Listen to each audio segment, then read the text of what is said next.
Alors bonsoir à tous, j'espère que vous allez bien. Alors moi je dois dire que je suis plus en forme qu'à la normale, bien que les températures ont réaugmenté dans ma chambre. Donc je ne sais pas si cette vidéo fera 1 heure, mais bon, c'est pas grave. Je pense à un truc, c'est que dans la dernière vidéo, justement ma dernière lecture, il y a Marc Rien d'autre, c'est son pseudo, qui m'a conseillé de faire plus court mes intros, de parler moins, en bref, et pour passer directement au livre, même s'il aime les lectures. Il n'était pas le premier à m'avoir dit ça, parce que j'ai tendance à, c'est vrai, parler, mais bon. Donc je vais le prendre au pied de la lettre cette fois-ci. Je vais plus, on va dire papoter quand c'est les premières lectures d'un tout nouveau livre, comme ici. Et entre les livres, ça sera plus court. Je passerai au résumé du livre et puis on parlera plus, on va dire, en début de vidéo et en fin de vidéo. Enfin, quand je dis on, c'est moi. Avant de commencer la lecture du livre, La fille qui criait au monstre, j'ai dû revoir ça plusieurs fois pour pas dire au loup. J'ai une petite anecdote pour la dernière vidéo qui est sortie, donc la fin du parc de l'horreur, qui n'a failli jamais sortir. Car mon programme de montage ne voulait absolument pas la sortir. Il ne voulait pas transformer mon travail en vidéo. Tout ça parce qu'il était trop volumineux. Ça a été la première fois que j'ai dû faire au moins presque 80 effets différents entre les voix des monstres et les effets des personnages. Et j'ai dû vraiment même me prendre la tête jusqu'à des 1h ou 2 du matin pour trouver la solution pour vous sortir la vidéo à temps. J'ai vraiment bossé comme un dingue, mais heureusement ça a payé. J'espère que vous avez apprécié la fin de cette histoire parce que je me suis donné à 100% pour vous la sortir. Ici on va commencer La fille qui crée au monstre, donc pas de résumé. Installez-vous confortablement comme d'habitude. J'espère que cette histoire fera peur. Ça a l'air d'être... on voit sa tronche. Donc comme d'habitude, je vous souhaite une bonne écoute. J'adore faire peur à mon frère Gary. Je passe mon temps à lui parler de monstres. C'est pourquoi, lorsque j'en ai vu un en chair et en os, personne ne m'a cru. Mais je pense que je ferais mieux de commencer par le commencement. Alors voilà, je m'appelle Betty et j'ai 12 ans. Gary n'en a que 6. Nous habitons dans une petite ville de province au lieu dite la chute d'eau, où l'on ne trouve d'ailleurs pas la moindre chute. Notre maison en briques rouges est la dernière de la rue. Une haie touffue nous sépare de la maison des Grangers, nos voisins. Papa promet tous les jours de tailler la haie, mais il ne le fait jamais. Il y a une petite cour devant et une autre derrière, un vaste jardin planté d'arbres, dont un grand saule pleureur que j'adore. Son ombre est fraîche et légère. Nous aimons nous y reposer, Gary et moi. C'est là aussi que je lui raconte des histoires, à faire dresser les cheveux sous la tête. Il est tellement froussard que ce n'est pas vraiment difficile de lui faire peur. Gary et moi, on se ressemble comme 2 gouttes d'eau. Nous avons les cheveux noirs, raides et brillants, mais les siens sont plus courts. Il est un peu petit pour son âge, et moi aussi. Comme il a de bonnes grosses joues, sa tête est plus ronde que la mienne. Ses grands yeux marron foncé se détachent étonnamment sur son teint pâle. Maman prétend qu'il a des cils plus longs que les miens, ce qui m'énerve légèrement. Mais mon nez est plus droit et je n'ai pas les dents qui avancent. En le décrivant, je m'aperçois que je n'ai pas à me plaindre. Il y a 15 jours environ, j'étais assise près de mon frère sous le grand saule, et je concoctais à son intention une bonne petite histoire d'épouvante. D'ailleurs, je n'avais rien de mieux à faire. Toutes mes copines étaient parties en vacances et je me sentais abandonné et coincé à la maison. Heureusement que Gary était là. Il faut avouer que j'ai une imagination fantastique pour donner vie aux monstres les plus incroyables. Maman dit souvent que je pourrais devenir écrivain. Je ne sais pas si c'est un bon critère de juger la valeur de mes histoires sur les frayeurs de Gary. Peut-être. Cela dit, il faut vraiment peu de choses pour terrifier Gary. La simple évocation d'une créature remuant dans la penderie suffit à le faire blêmir et trembler comme une feuille. Le pauvre. Je réussis même à le faire claquer des dents. Je cherchais une position confortable contre le tronc de l'arbre, et je fermais les yeux pour mieux me concentrer. Qu'allais-je bien pouvoir inventer? L'herbe était douce sous mes pieds nus, et j'y enfonçais mes orteils. Gary portait un t-shirt blanc et un short en jean. Couché sur le côté, il s'amusait à arracher des petits morceaux d'écorce au tronc du saule. « Tu as déjà entendu parler du monstre qui mangeait les doigts de pied ?» commençai-je. « Allez, Betty, tu m'as promis de ne plus me faire peur. »« Oui, mais cette fois-ci, ce n'est pas une blague. Je n'ai rien inventé, c'est vrai. » Malheureusement. Il me regarda de travers et fit une grimace, comme s'il ne me croyait pas. « Sans rire, lui dis-je en le fixant. C'est arrivé ici, à la chute d'eau. » Gary se redressa. « Ça suffit, je vais rentrer lire mes bandes dessinées. » Mon frère possède une collection de BD géniales, toutes du genre de Tintin. Les autres lui font trop peur. Je poursuivis. Le monstre qui mange les orteils est apparu juste à côté d'ici. Chez les Grangers, ses yeux s'agrandirent. j'avais gagné. Exact. Il a surgi en plein après-midi car il ne sort que le jour, et il ne frappe ses victimes que lorsque le soleil est au zénith, comme maintenant. Il n'apparaît que le jour, demanda-t-il en jetant un coup d'œil de l'autre côté de la haie. N'aie pas peur, ça remonte à quelques années. Jenny et Christy pataugeaient dans leur piscine en plastique, tu sais, celle qui perd la moitié de son eau. Et c'est là que le mangeur d'orteils est apparu. J'essaye de garder mon sérieux. Je baissai la voix et murmurai. Il est arrivé en se traînant dans le jardin. Et il venait d'où? Personne ne le sait. Il est difficile à repérer quand il rampe dans l'herbe, parce qu'il devient aussi vert que la pelouse. Tu veux dire que c'est une créature verte? S'exclama Gary en se frottant le nez. Seulement quand il est dans l'herbe. Il change de couleur suivant l'endroit où il passe, pour mieux se dissimuler, comme les caméléons. Il est grand? Oh, un peu plus gros qu'un chien. À cet instant, une fourmi monta sur ma jambe. Et puis tu sais, il s'adapte à chaque situation. On ne peut jamais prévoir ce qu'il fera. Et alors, demanda Gary qui commença à perdre contenance, qu'est-ce qui est arrivé à Jenny et Christy? Il jeta de nouveau un regard anxieux de l'autre côté de la haie. Elles étaient en train de bavarder. Jenny était allongée sur le dos et laissait pendre ses jambes à l'extérieur de la piscine. Le monstre était tout près. Il rampait, presque invisible. Il guettait les orteils de Jenny. Les voir qui gigotaient le faisaient saliver. Et Jenny ne l'a pas vu venir? Gary pâlissait de plus en plus. Tu sais bien, répondis-je d'un ton solennel, qu'il est quasiment impossible de l'apercevoir. Je pris une profonde inspiration pour maintenir le suspense. Après quelques secondes d'un lourd silence, je repris mon récit, lentement. D'abord, Jenny ne sentit rien. Puis elle éprouva une sorte de chatouillis. Elle pensa que son chien lui léchait la plante des pieds. Elle essaya de le repousser en lui disant de ficher le camp. Et, soudain, elle commença à avoir mal, de plus en plus mal, comme si le chien la mordait. Elle lui cria d'arrêter tout de suite, mais la douleur se fit de plus en plus aiguë, comme si des crocs pointus lui brisaient les orteils.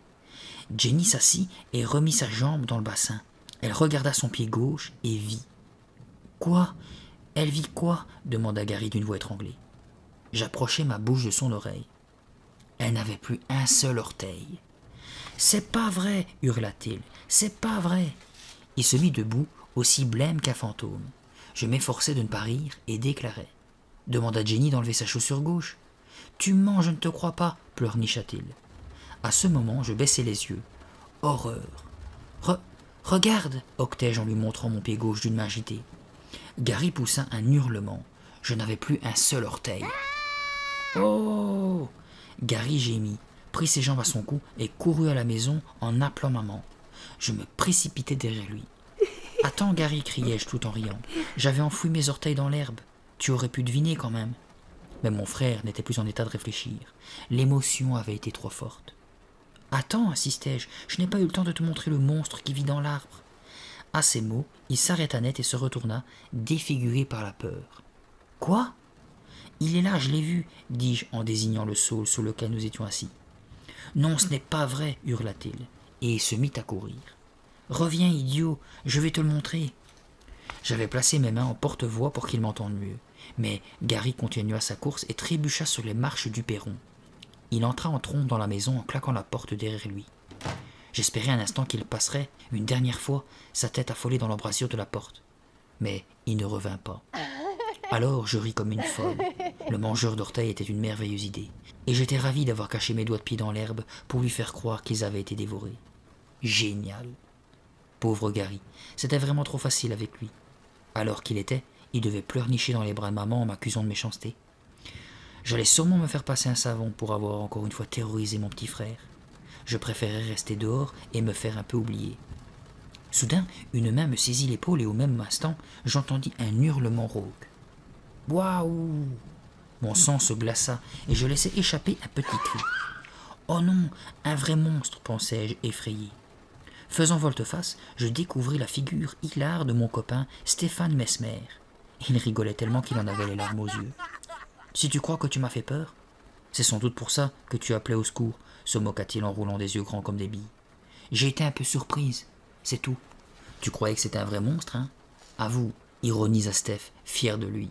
« Pourquoi un monstre ?» ricanai-je. « Parce que tu ne penses qu'à ça, tu es complètement obsédé. »« Tu exagères. » Il me répondit par une grimace. Steph était le seul de mes copains à être resté coincé ici, comme moi, pendant tout l'été. Alors il tournait en rond pour passer le temps. Steph mesure 10 bons centimètres de plus que moi, comme tout le monde ailleurs. Il a les cheveux roux et un visage plein de taches de rousseur. Il est plutôt mince. Il porte souvent des shorts très larges qui le font paraître encore plus maigre. Désignant la maison, il demanda « Pourquoi Gary courait-il en pleurant ? Regarde, il nous observe par la fenêtre de la cuisine. Tu sais, je crois qu'il a vu un vrai... monstre ? Encore un ? Oh, ça suffit !» s'exclama Steph en me donnant une tape dans le dos. « Je t'assure, ne rigole pas, il est dans l'arbre là, dis-je en pointant mon index sur le saule. Tu es vraiment trop bête, fit-il en jetant tout de même un coup d'œil. Je ne blague pas, il est horrible, il est là-haut, caché. Laisse tomber, tu veux, Betty. Puisque je te dis que Gary l'a vu, c'est pour ça qu'il s'est réfugié à l'intérieur. Ça ne te fatigue pas de voir des monstres partout? Pour une fois, je suis sérieuse. Mon visage exprimait la frayeur. Je regardais par-dessus son épaule les branches pendantes du saule. Tu veux une preuve? Vas-y, lança-t-il sarcastique. Bon, eh bien va chercher ce balai, ordonnai-je, en lui en montrant un qui était appuyé contre le mur du garage. Qu'est-ce que tu veux faire? Dépêche-toi, on va le faire tomber de sa cachette. Il parut hésiter.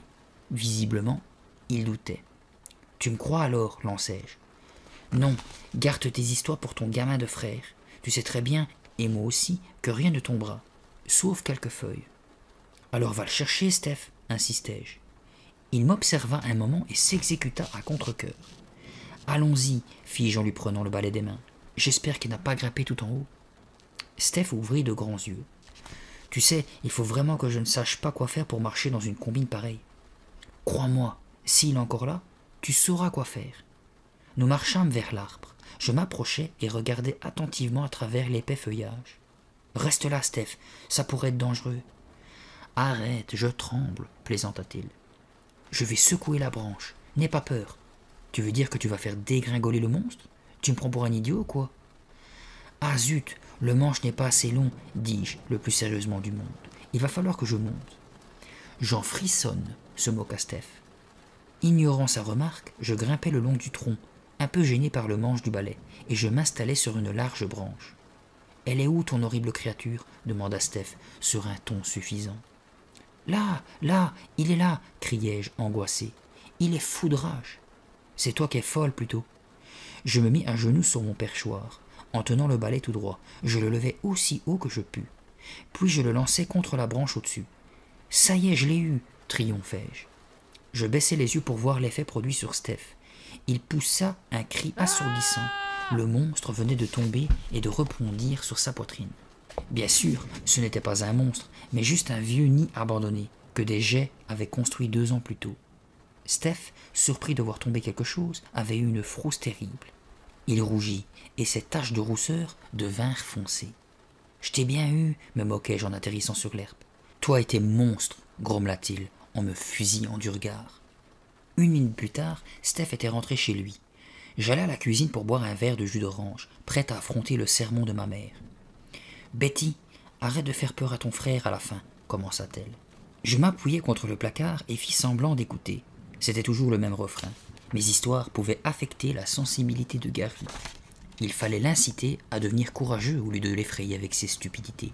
« Mais maman, protestai-je, j'ai vu une horrible bête ce matin sous la haie. » Je ne sais pas pourquoi j'avais dit ça, sans doute pour interrompre la série de reproches.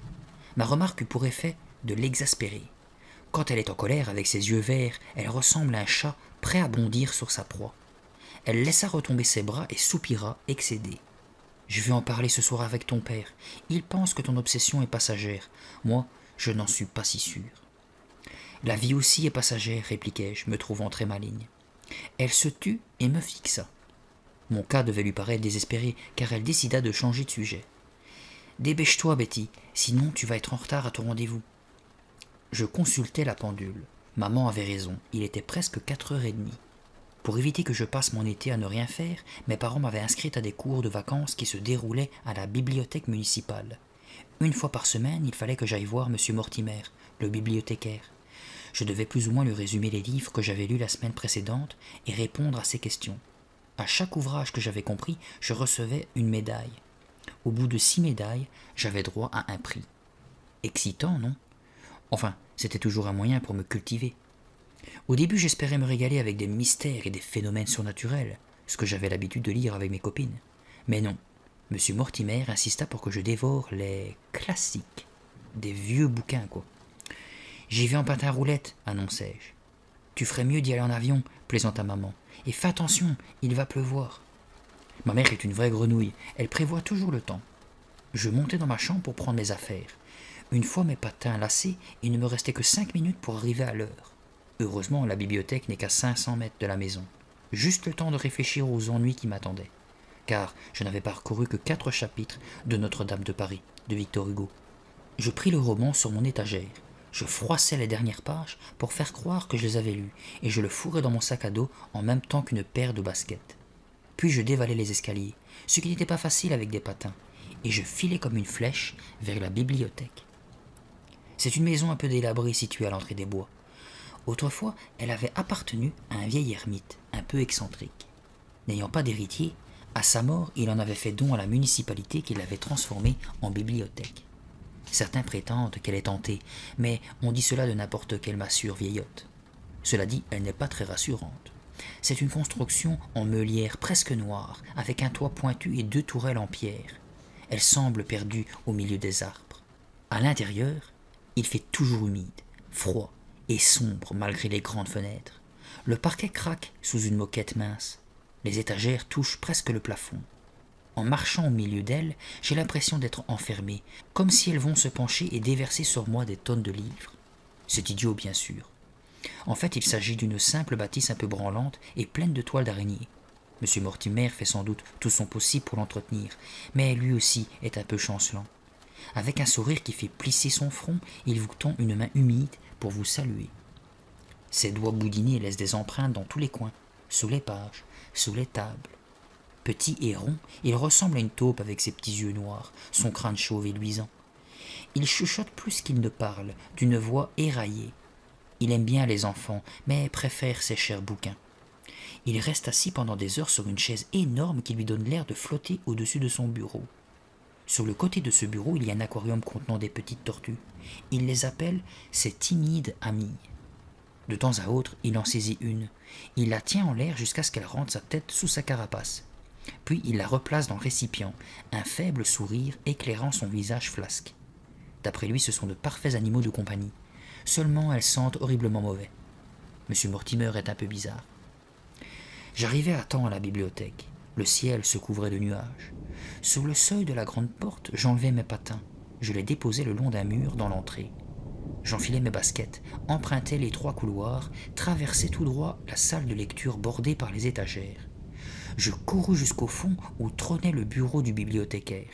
Je me plantai devant Monsieur Mortimer, essoufflé. Je trouvai derrière une pile de livres sur lesquels il apposait des tampons. Le plafonnier faisait briller la peau de son crâne. « Bonjour, Betty, lança-t-il. Je suis à toi tout de suite. » Je lui rendis son salut et m'assis sur la chaise pliante face à lui. Avec sa petite tête sortant d'un chandail à col roulé, on aurait dit une tortue. Puis il leva les yeux vers moi et me demanda « Alors, qu'est-ce que tu as lu cette semaine ?»« Notre-Dame de Paris, balbutiai-je en fixant ses mains moites. Je sortis l'ouvrage de mon sac. « Ah, c'est un livre magnifique, non ?»« Ça m'a vraiment plu, mentis-je. Je ne pouvais plus m'arrêter. C'était en partie vrai, puisque je l'avais à peine commencé. Je ne risquais pas de le finir. « Et qu'est-ce que tu as préféré ?» demanda-t-il avec un sourire gourmand. « Les descriptions. » Et coup de chance, il me questionna sur le chapitre 4. Je l'avais échappé belle. Je repartis avec ma médaille de lectrice émérite et un roman que je venais de prendre sur les rayons. Frankenstein. Je le lirai à haute voix à Gary, pensai-je méchamment. Il claquera des dents pour le reste de ses jours. Le soleil se cachait derrière de lourds nuages de pluie. Je marchais vers la maison, perdu dans mes réflexions quand je me rendis compte que j'avais oublié mes patins. Il était hors de question que je les laisse là-bas toute la nuit. Je fis demi-tour en espérant que la bibliothèque ne serait pas fermée. Le bâtiment était noyé dans l'ombre. Ses fenêtres sinistres semblaient me fixer. Grimpant les marches en pierre du perron, j'eus un instant d'hésitation. Je frissonnais. Était-ce le fait d'être seul dans cette demi-obscurité? Non, l'impression était désagréable, indescriptible. Comme un signe bizarre qu'on me ferait. Une menace pesait sur moi. Je me secouai, ouvris la porte grinçante et pénétrai dans l'entrée moisie et noire. Des ombres dansaient sur le mur, une branche frappa une vitre sale. Tout était silencieux, à part le plancher qui craquait sous mes pas et le tic-tac régulier de la pendule. Les lumières étaient éteintes. C'est alors que je marchai sur quelque chose. Je fis un bond. Était-ce une souris? Ouf, c'était juste un vieux chiffon. Allons, me réprimandai-je. Il n'y a rien d'étrange là-dedans. Ce n'est qu'une vieille maison vermoulue. Ne te laisse pas emporter par ton imagination. Imagination ou pas, je me sentais oppressé, l'estomac noué. Quelque chose allait se passer. Mais quoi? Il paraît que ça s'appelle une prémonition. Je retrouvai mes patins où je les avais laissés, contre le mur. Je m'en emparai avec une seule envie, quitter cette maison au plus vite. Je retournai vers la sortie sous la pointe des pieds pour éviter de faire craquer le vieux parquet. Quand un bruit m'arrêta net. Je tendis l'oreille, retenant mon souffle. Quelqu'un toussait. En regardant par l'étroit couloir qui menait à la salle de lecture, j'aperçus M. Mortimer penché sur sa table. Je distinguai son bras et le dessus de son crâne. Je respirais à peine. La pendule battait bruyamment la mesure. À présent, le bibliothécaire allait et venait dans un halo bleu et pourpre. La curiosité l'emportant, je reposai doucement mes patins sur le sol. Puis, je fis quelques pas. M. Mortimer fredonnait un air que je ne connaissais pas. Je continuai à l'épier, dissimulé dans l'ombre épaisse du corridor. Il tenait un énorme bocal. Un grand sourire éclairait son visage. J'avançai, tendu. Il ouvrit le récipient et chantonna. « Qui va manger les bonnes mouches, les mouches bien juteuses ?»« Burk, des mouches !» Dehors, le ciel était de plus en plus couvert et la pièce s'enfonçait dans la pénombre. M. Mortimer s'était rassis. Je ne le distinguais plus que vaguement derrière son énorme bureau. Alors, comme ça, il se préparait à nourrir ses tortues. Mais quelque chose sonnait faux. Je commençais à craindre le pire. Tandis qu'il soulevait le couvercle, l'homme se transformait. Sa tête sembla s'élever au-dessus de son col roulé et s'enfler comme un ballon. Ses petits yeux sortirent de leurs orbites et grossirent jusqu'à atteindre la dimension d'un bouton de porte. La lumière continuait de baisser. On y voyait de plus en plus mal, comme à travers un épais brouillard. Il fredonnait encore. Sa tête oscillait d'une épaule à l'autre. Ses yeux allaient et venaient comme des antennes de cafard. Puis sa bouche se déforma et s'agrandit. Elle était énorme. Il chanta de plus en plus fort. Ce n'était plus une mélodie, mais le cri d'un animal, à vous donner le frisson. Enfin, il enleva le couvercle qu'il laissa tomber sous la table. Je m'avançai davantage pour mieux voir. Il plongea sa main grasse dans le bocal d'où s'échappait comme un vrombissement, et il la ressortit remplie d'insectes. Il la plaça au-dessus de l'aquarium. Les mouches se promenaient partout, dans sa paume, sur ses courtes phalanges. Naïvement, je pensais qu'il allait les lâcher dans le bassin des tortues. Mais non, il porta la main à la bouche et avala les mouches d'un coup. Je serrai les dents pour m'empêcher de vomir ou de hurler. Mon cœur battait à tout rompre. Que se passait-il ici? Il mastiqua une deuxième poignée. Sa bouche s'ouvrait comme un four noir. Je devais m'enfuir. M. Mortimer était un monstre. Une faible éclaircie dessina un triangle grisâtre autour du bureau. J'avais retenu ma respiration trop longtemps et ma poitrine était sur le point d'exploser. Je m'efforçais de reprendre mon souffle en inspirant profondément et lentement. Puis je partis en courant sans prêter attention au bruit de mes pas. Je passai en trombe par la porte, dévalai les marches du perron et courus comme une folle sur la route. Je volais presque. Je m'arrêtai enfin 200 mètres plus loin. Je m'assis sur le trottoir, attendant que mon cœur cesse de battre aussi fort qu'un tambour. Le ciel se couvrit de nouveau et prit une couleur étrange, mélange de gris foncé et d'ocre. Je repassai dans ma tête le film d'horreur auquel je venais d'assister. M. Mortimer était un monstre. Ces paroles tournaient dans mon cerveau comme une scie circulaire. Ce n'est pas possible, me répétais-je tout en regardant les nuages menaçants. Cette scène dans la bibliothèque était-elle vraie? Non, ce devait être une illusion d'optique, ou bien le produit de mon imagination débridée. J'avais rêvé, tout éveillé. Mais Betty, tu as bien vu la tête de M. Mortimer qui se balançait d'une épaule à l'autre, et ses yeux exorbités qui devenaient aussi gros que des soucoupes, et sa tête qui enflait, ce bocal plein de mouches, sa main remplie d'insectes qu'il apportait à sa bouche. Peut-être qu'il est encore en train de se régaler. C'est vrai qu'il faisait très sombre, mais tu l'as vu de tes propres yeux. M. Mortimer est un monstre. Je me redressai, prenant conscience qu'il commençait à pleuvoir. Il fallait que j'annonce cette nouvelle à mes parents. Ils allaient être choqués. Mais il y avait de quoi. La pluie s'abattit brusquement et je pris mes jambes à mon cou. Soudain, je m'aperçus que j'avais encore oublié mes patins. Quel idiote! Que pouvais-je faire? Le vent soufflait fort, l'averse était violente. Des flaques se formaient sur le trottoir. L'eau dégoulinait sur mon front brûlant. Non, je dois y retourner pour les récupérer, si jamais on me les vole. Seulement, cette fois-ci, je ferai un boucan terrible pour qu'ils m'entendent, pour qu'ils sachent qu'il y a quelqu'un. Comme ça, il se conduira normalement, il ne me fera pas de mal. J'arrivais en vue du bâtiment et m'arrêtais. Il était enveloppé de brume. L'inquiétude me gagna. Je ferais peut-être mieux de revenir demain avec mon père, me ravisai-je. Ce serait plus malin. Oui, mais je voulais mes patins. Et puis, je ne suis pas vraiment trouillarde. Une fois, une chauve-souris est entrée dans la maison, et c'est moi qui l'en ai chassée, en criant et en la poursuivant avec un filet à papillons. Je n'ai peur ni des chauves-souris, ni des serpents, ni des araignées, ni des monstres, finis-je bravement à haute voix. Je pris une profonde inspiration, gravis les marches du perron et saisis fermement la poignée de la porte. La porte ne s'ouvrit pas. Il me fallut un moment pour comprendre qu'elle était fermée. Trop tard. À présent, la pluie tombait doucement. Je fis le tour de la maison pour regarder par l'une des grandes fenêtres. Je dus me mettre sur la pointe des pieds pour inspecter l'intérieur. Noir. Tout était noir. Je me sentis à la fois soulagé et déçu. Tant pis, me dis-je, je verrai bien demain. La pluie redoubla soudain d'intensité, poussée par un vent oblique. Je me mis à courir, mais dérapais sur l'herbe humide. Je rétablis de justesse mon équilibre et filai jusqu'à la maison où j'arrivais trempé jusqu'aux os, les cheveux collés sur le crâne. « Papa, maman, vous êtes là ?» appelai-je. Je traversai l'entrée, les baskets gorgées d'eau et déboulai dans la cuisine. « Un monstre! Je viens de voir un monstre !»« Quoi ?» demanda Gary. Assis, derrière la table, il épluchait des haricots verts. Papa et maman préparaient des boulettes de viande sur le plan de travail. « Un monstre !» hurlai-je. « Où ça ?» fit Gary. « Mais qu'est-ce que tu as fait sous cette pluie ?» se désola ma mère. « Tu pourrais dire bonjour » ajouta papa.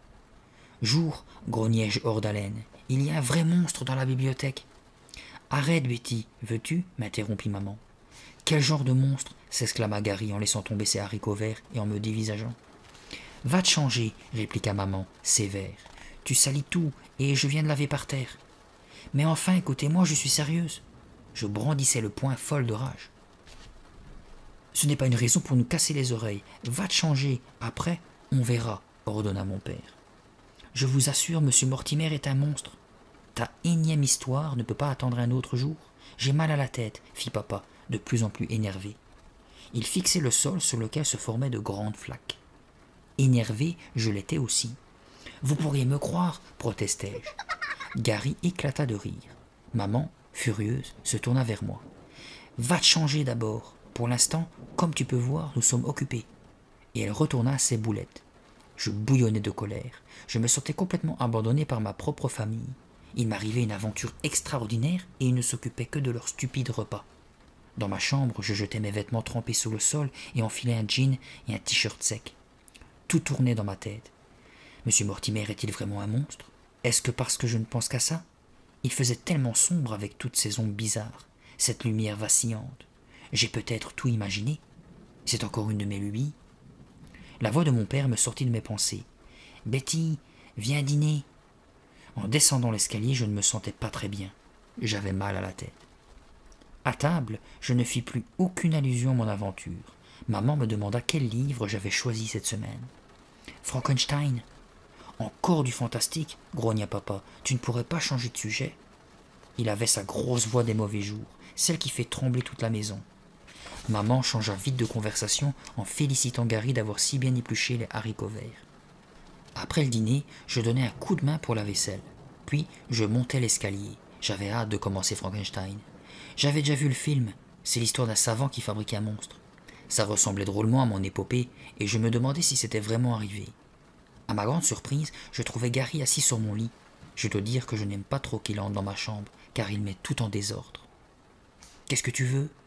Je voudrais que tu me parles de cette histoire avec monsieur Mortimer. » Sa figure exprimait à la fois la crainte et une certaine excitation. Je m'assis sur une chaise, me demandant si c'était vraiment une bonne chose que de lui parler. Puis je réalisai que cela me soulagerait. Alors je lui racontai tout, depuis le début, et dans les moindres détails. Mon frère étreignait mon oreiller et respirait avec peine. Il était terrorisé. Il en avait même des hoquets. Soudain, mon père fit irruption dans ma chambre. « Betty, tu lui racontes encore des absurdités ?»« Ce ne sont pas des absurdités, répliquai-je. C'est la vérité.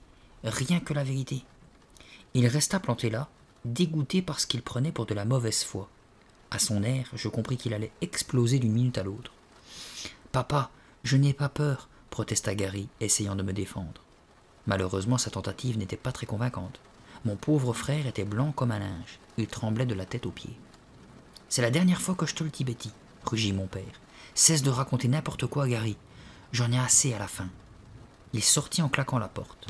Il était furieux. Et moi aussi. Pourquoi mes parents ne me prenaient-ils pas au sérieux? Je sus alors que je n'avais pas le choix. Il fallait que je leur prouve que je n'étais ni menteuse, ni folle. Pour cela, il n'y avait qu'une solution. Je devais leur apporter la preuve que M. Mortimer était un monstre. Une semaine plus tard, j'allais à mon rendez-vous hebdomadaire à la bibliothèque. Je fis un petit détour et passai devant la maison de Steph. Il était sur la pelouse et lançait une sorte de disque bleu qu'il essayait de rattraper. « À quoi tu joues ?» lui demandai-je. « C'est un genre de frisbee accroché à un long ruban élastique. Quand tu le lances, il revient sur toi encore plus vite. » Il le rata, le disque fila et lui cogna la tête. « Ouais, ce n'est pas tout à fait comme ça que ça doit marcher, » avoua-t-il en rougissant et en essayant de démêler les nœuds de son élastique. Quel jeu idiot! Mais si ça amusait Steph. Je le laissai donc à son frisbee et continuai mon chemin. Il faisait un temps magnifique. La nature était superbe, le soleil brillait. Je n'étais retourné à la bibliothèque qu'une fois, en coup de vent, pour récupérer mes patins. Lorsque j'arrivai au tournant qui mène au bâtiment, je marquai un temps d'arrêt. En regardant la vieille bâtisse entourée de son ombre bleue, je frissonnais. Le monde entier, ici, semblait sombre et froid. Était-ce mon imagination? Bah, j'allais bien voir. J'avançai bravement vers la porte principale. Je l'ouvris, entrai et m'avançai dans le couloir. Au fond de la salle de lecture, perché derrière son bureau, M. Mortimer terminait un entretien avec Hélène, une collégienne que je connaissais. Je le regardai, caché derrière une étagère. Il lui tendit une médaille dorée et lui serra la main. Elle fit un effort pour ne pas avoir l'air dégoûtée. Les doigts de M. Mortimer devaient être moites. Elle prononça quelques mots que je n'entendis pas et ils éclatèrent de rire. Quand Hélène passa près de moi, je la saluai. « Quel bouquin tu as pris ?» lui demandai-je. « Cro-Blanc, de Jack London, » répondit-elle en me le tendant. « C'est sûrement une histoire de monstre. Mais pas du tout, ça parle d'un chien. » Et elle se mit à rire. Il m'avait semblé voir M. Mortimer lever la tête quand j'avais prononcé le mot monstre, mais j'avais dû encore rêver. Nous bavardâmes un petit moment toutes les deux. Cet été, elle avait 3 livres d'avance sur moi, et il ne lui en restait plus qu'un seul à lire pour recevoir le prix.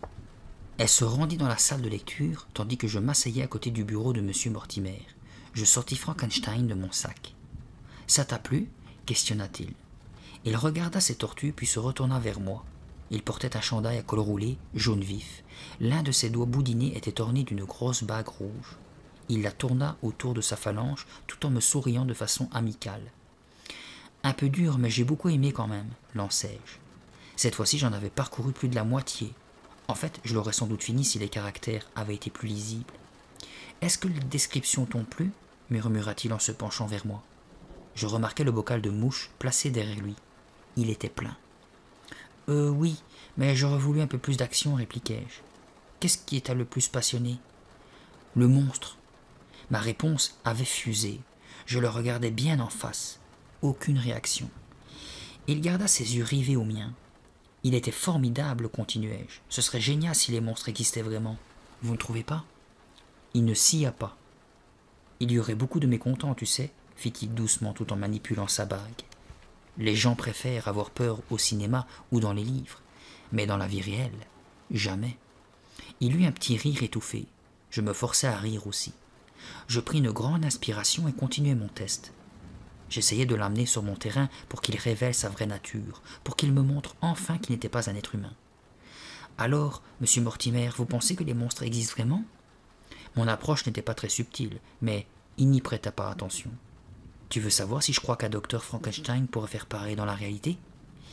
Il prit un air pensif et secoua sa tête chauve. « Non, Betty, nous pouvons construire des robots, mais nous ne pouvons pas leur donner la vie. » Je ne m'étais pas attendu à cette réponse. Une petite fille entra dans la salle avec sa grand-mère. J'étais vraiment contrarié de les voir, parce que j'étais sûr que M. Mortimer ne se transformerait pas en leur présence. Il ne mangeait ses mouches que lorsqu'il était seul. Il fallait donc que je me cache en attendant qu'elle s'en aille. Il prit une médaille dans son tiroir et me la tendit. Je pensais qu'il allait ensuite me serrer la main, mais non. « Tu as lu l'île au trésor de Stevenson ?» demanda-t-il tout en prenant un roman qui reposait sur son bureau. « Non. Il y a des monstres dedans ?» Il rit tellement que son menton en trembla. J'eus l'impression que son attitude changeait imperceptiblement. Trouvait-il ma question bizarre? « Oh non, je ne pense pas que tu en rencontres dans ce récit. » Il sourit, donna un coup de tampon sur la fiche collée à l'intérieur du livre et me le tendit. De grosses empreintes humides maculaient le plastique protégeant la couverture. Très mal à l'aise, je dus tout de même prendre rendez-vous pour la semaine suivante. Je lui criai au revoir en me dirigeant vers l'entrée. J'ouvris la porte et la claquai, sans sortir. Je revins doucement sur mes pas. Il me fallait une cachette sûre pour espionner à loisir, sans risque d'être vu ni de M. Mortimer, ni de qui que ce soit d'autre. J'avais manigancé cette idée de fausse sortie ces derniers jours, mais mon plan s'arrêtait là. La seule chose dont j'étais sûr, c'était que je voulais dissiper mes doutes à propos de M. Mortimer. Pour cela, j'allais attendre la fermeture et la transformation du bibliothécaire. À ce moment-là seulement, je saurais si j'étais folle ou non. Le bibliothécaire me tournant le dos, je franchis les 3 couloirs et revins dans la salle de lecture. À force de chercher, je finis par trouver le poste d'observation idéal. Sur le bas d'une étagère, de gros dictionnaires laissaient à côté un espace suffisant pour me dissimuler au regard. Constatant que personne ne m'avait vu, je me glissai dans cette niche en gigotant dans tous les sens. Je me retrouvais accroupi, la tête coincée contre la planche du dessus. Ce n'était pas très confortable, mais je pouvais tenir le coup assez longtemps. J'espérais juste que les visiteuses s'en iraient assez vite pour que je n'attrape pas de crampes. Mon cœur battait la chamade. Le calme régnait. M. Mortimer parlait en chuchotant avec Hélène, et j'entendis le bruit d'un journal que l'on froisse. La pendule émettait son tic-tac régulier, obsédant. Je percevais tout, le moindre craquement, le moindre souffle. Soudain, je ressentis une horrible envie d'éternuer, tant il y avait de poussière. Je pressai mes narines entre le pouce et l'index et parvins à ne pas faire de bruit. Mais que faisait Hélène, la grand-mère et la petite fille? Elle n'en finissait pas de traîner. Je commençais à avoir mal partout et je sentais venir un nouvel éternuement. J'entendis encore Hélène déclarer que son livre était trop compliqué et qu'elle en voulait un plus simple. M. Mortimer murmura quelque chose que je ne compris pas. Alors des pas se firent entendre. Venait-il vers moi? Allais-je être découverte? Non, ils se dirigeaient d'un autre côté, puis revinrent à leur point de départ. « Ah, non, grogna Hélène, celui-ci je l'ai déjà lu. Allez-vous-en, me répétai-je. Il leur fallut encore 5 bonnes minutes avant de se décider à partir. Les secondes me paraissaient durer des heures. J'avais le cou raide, des fourmis dans les jambes, et mon dos me faisait terriblement souffrir. Mais le moment de vérité était arrivé. Il ne restait plus que M. Mortimer et moi. J'attendis, crispé, l'oreille aux aguets. Il se leva. Le parquet grinça quand il repoussa sa chaise. Puis, il marcha en toussant. Brusquement, il fit plus sombre. Il éteignait les lumières une à une. Ça y est, la séance va commencer, il va se transformer, c'est sûr. Je sortis de ma cachette et me relevai avec difficulté. Je m'agrippai à l'étagère du dessus et étendis une jambe après l'autre pour les dégourdir. Quand les lustres s'éteignirent, la grande salle de lecture fut plongée dans l'obscurité. Seule la faible clarté du soleil, filtrant à travers les arbres, éclairait encore la pièce. Où était-il passé? Il toussa de nouveau et se mit à chantonner. Je retins ma respiration et m'approchai de son bureau sur la pointe des pieds. Plus près, encore plus près. Horreur, M. Mortimer avait disparu. J'entendis alors derrière moi des pas sourds qui se dirigeaient vers la porte d'entrée. J'étais terrifié. Il s'en allait. Non, je perçus le bruit caractéristique d'une clé qu'on tourne dans une serrure. Il s'était enfermé dans le bâtiment et j'étais séquestré avec lui. Attendez, ça ne faisait pas partie de mon plan. Mais alors pas du tout. Et maintenant, qu'allait-il se passer ?